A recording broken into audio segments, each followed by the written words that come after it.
ನಮಸ್ತೆ. ರಾಶಿಗಳ ಸ್ಥಾನ ದಿಕ್ಕು ಬಗ್ಗೆ ತಿಳಿಯಿರಿ.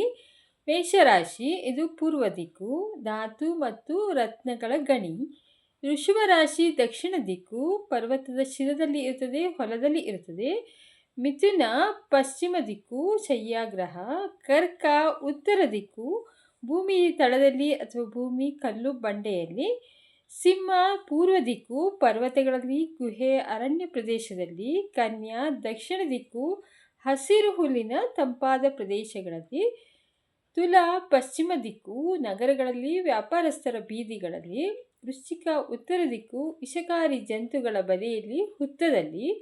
ಧನು ಪೂರ್ವ ದಿಕ್ಕು, ಕುದುರೆ, ಆನೆ, ರಥಗಳ ಸ್ಥಳದಲ್ಲಿ. ಮಕರ ದಕ್ಷಿಣ ದಿಕ್ಕು, ನದಿ ಹಾಗೂ ಜಲಮಯ ಪ್ರದೇಶದಲ್ಲಿ. ಕುಂಭ ಪಶ್ಚಿಮ ದಿಕ್ಕು, ನೀರು ತುಂಬಿದ ಪಾತ್ರೆ.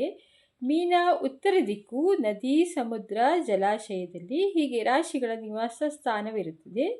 ಯಾವ ದಿಕ್ಕುಗಳು ಅದರದ್ದು ಲಕ್ಕಿ ಇರುತ್ತದೆ. ಮೇಷರಾಶಿ ಪೂರ್ವ ದಿಕ್ಕು ಹೀಗೆ. ಕ್ರೂರ ರಾಶಿಗಳೆಂದರೆ ಪುರುಷ ರಾಶಿಗಳು ಮೇಷ, ಮಿಥುನ, ಸಿಂಹ, ತುಲಾ, ಧನು, ಕುಂಭ. ಪುರುಷ ರಾಶಿಗಳು. ಸೌಮ್ಯ ರಾಶಿಗಳು ಅಂದರೆ ಸ್ತ್ರೀ ರಾಶಿಗಳು ಋಷಭ, ಕರ್ಕ, ಕನ್ಯಾ, ವೃಶ್ಚಿಕ, ಮಕರ, ಮೀನ. ಚರರಾಶಿ ಅಂದರೆ ವೃತ್ತಿ ಚಂಚಲ ಇರುತ್ತದೆ. ಮೇಷರಾಶಿ, ಕರ್ಕ ರಾಶಿ, ತುಲಾ, ಮಕರ. ಸ್ಥಿರ ರಾಶಿಗಳು ಅಂದರೆ ವೃತ್ತಿ ಶಾಂತವಾಗಿರುತ್ತದೆ. ಋಷಭ, ಸಿಂಹ, ವೃಶ್ಚಿಕ, ಕುಂಭ.